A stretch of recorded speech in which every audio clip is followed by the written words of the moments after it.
Après 8 années de domination Mercedes, la Formule 1 appelle de ses vœux un changement radical.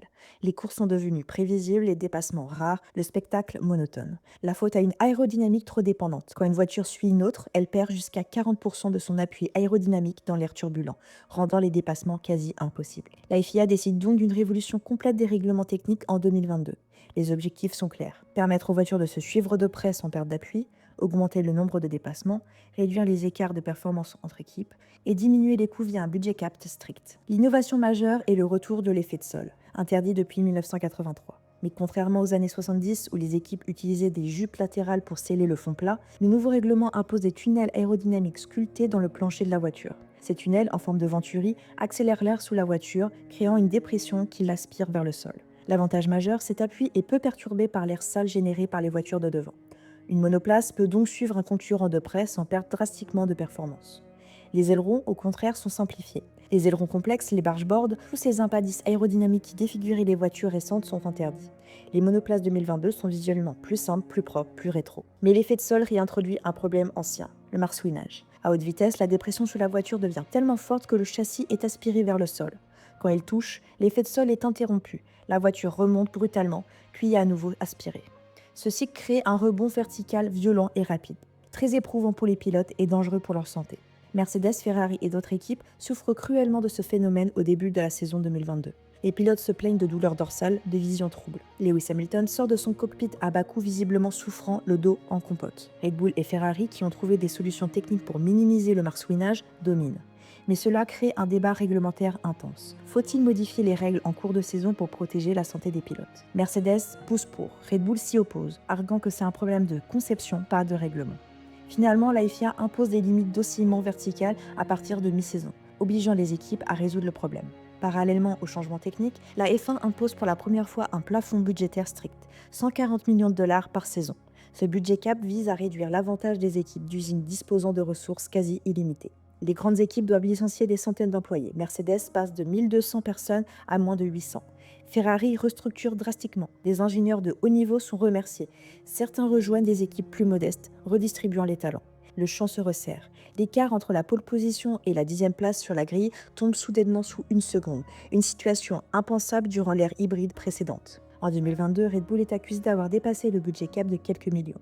L'enquête confirme une infraction mineure. La sanction, une amende et une réduction du temps de soufflerie. Mais la controverse illustre la difficulté de contrôler des organisations complexes disposant d'avocats pointus pour interpréter les règles. Pendant que le règlement chamboule l'ordre établi, un homme et une équipe s'adaptent avec une facilité déconcertante. Max Verstappen n'est pas un produit du hasard. Fils de Jos Verstappen, ancien pilote de Formule 1, et de Sophie Compton, pilote de karting de haut niveau, Max grandit littéralement dans les paddocks. Son père, réputé pour sa dureté, le forme avec une exigence impitoyable. À 4 ans, Max pilote déjà des karts. À 16 ans, il fait ses débuts en Formule 1 avec Toro Rosso, devenant le plus jeune pilote de l'histoire. Son style de pilotage est agressif, limite brutal. Il ne laisse jamais d'espace, pousse ses adversaires dans l'herbe, prend des risques insensés. Pendant ses premières saisons, il provoque de nombreux accidents, s'attirant les critiques de pilotes plus expérimentés. Mais son talent brut est indéniable. En 2016, à 18 ans, il remporte le GP d'Espagne, lors de sa première course chez Red Bull, le plus jeune vainqueur de l'histoire.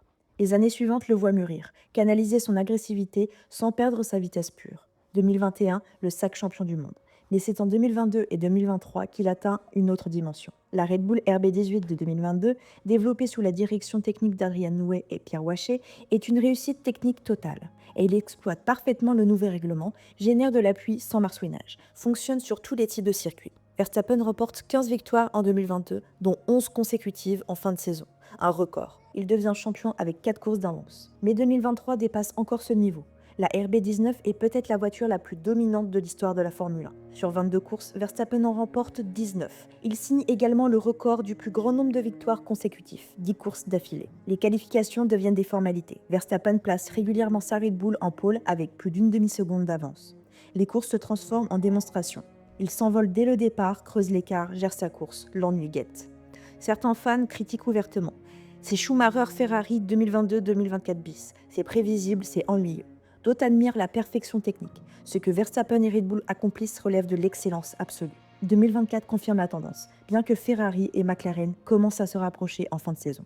Verstappen remporte son 4e titre consécutif, rejoignant le club fermé des quadruples champions du monde. À seulement 27 ans en 2024, Verstappen possède plus de 60 victoires. S'il poursuit à ce rythme, les records d'Hamilton et de Schumacher sont emportés. Face à Verstappen, une nouvelle génération de pilotes tente de résister. Charles Leclerc, monégasque né en 97, incarne la passion italienne chez Ferrari. Rapide, spectaculaire, émotionnel, il possède un talent brut évident. Ses qualifications sont souvent brillantes, ses dépassements audacieux. Mais des erreurs de pilotage et des stratégies Ferrari catastrophiques l'empêchent de concrétiser son potentiel.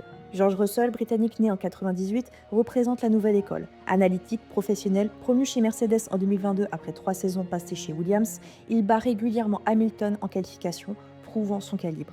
Lando Norris, autre britannique, incarne la génération Internet.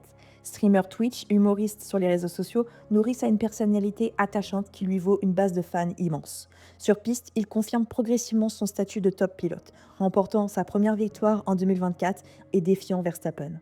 Oscar Piastri, le scalien discret, surprend par sa maturité précoce. Dès sa 2e saison en Formule 1 avec McLaren, il bat régulièrement Norris, pourtant considéré comme un des meilleurs. Son pilotage propre, intelligent, rappelle celui de Prost, un champion en devenir.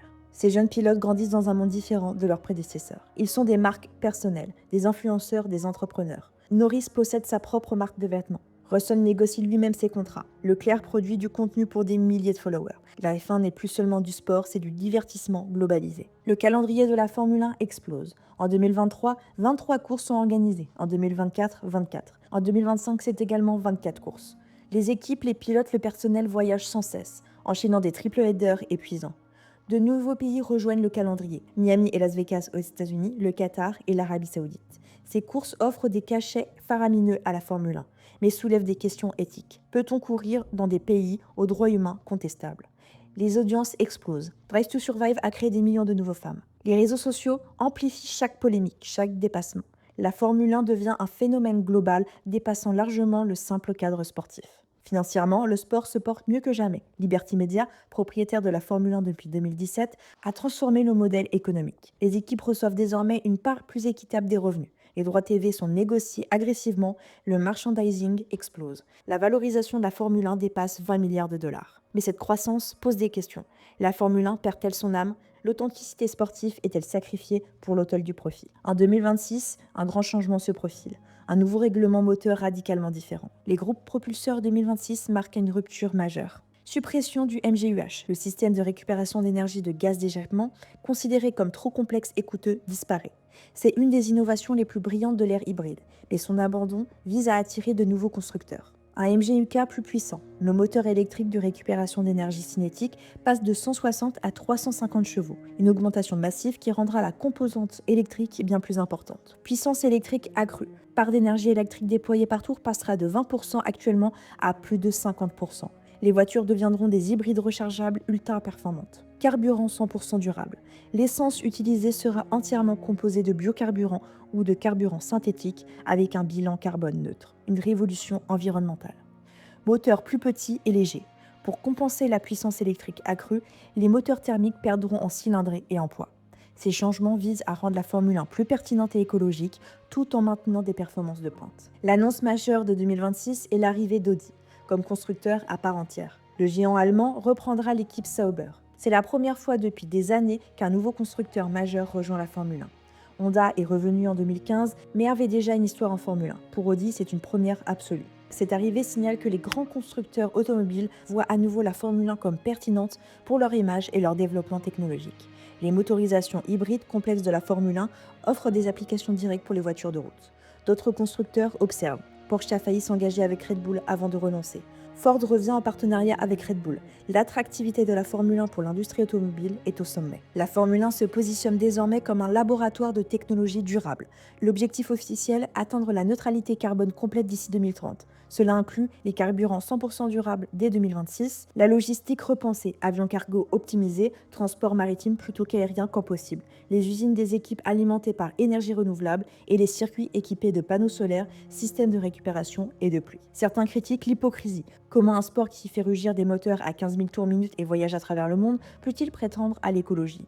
Mais la FIA rétorque que l'impact carbone direct des courses est minime, que la vraie empreinte vient de la logistique et surtout que les technologies développées en Formule 1 bénéficieront à des millions de voitures de route. La Formule 1 de demain devrait naviguer entre plusieurs tensions. Performance vs durabilité, peut-on rester le sommet de la technologie automobile tout en étant écologique? Business vs sport, jusqu'où peut-on commercialiser la Formule 1 avant qu'elle ne devienne pure entertainment dénuée d'âme sportive? Ces questions n'ont pas de réponse simple, mais elles définiront les prochaines décennies. De Silverstone 1950 à aujourd'hui, la Formule 1 a parcouru un chemin vertigineux. Des moteurs avant aux moteurs arrière, des turbos aux hybrides, des circuits mortels aux sanctuaires de sécurité, de l'amateurisme à la professionnalisation absolue. Elle a vu des héros tomber et des légendes naître. Elle a pleuré Senna, ovationné Fangio, célébré Schumacher, admiré Hamilton.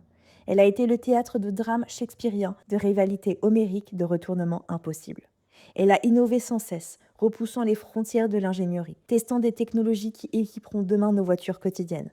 La F1 a toujours été un laboratoire roulant. Mais surtout, elle a incarné quelque chose de profondément humain, la quête de vitesse, le dépassement de soi, l'obsession de la perfection. Chaque pilote qui boucle son harnais avant un tour de qualification rapide rejoint une lignée glorieuse remontant aux pionniers de Paris-Rouen.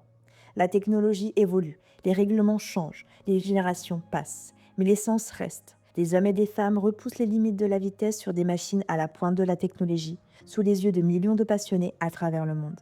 La Formule 1 n'est pas qu'un sport, c'est une saga qui s'est écrite depuis 75 ans et continuera bien au-delà.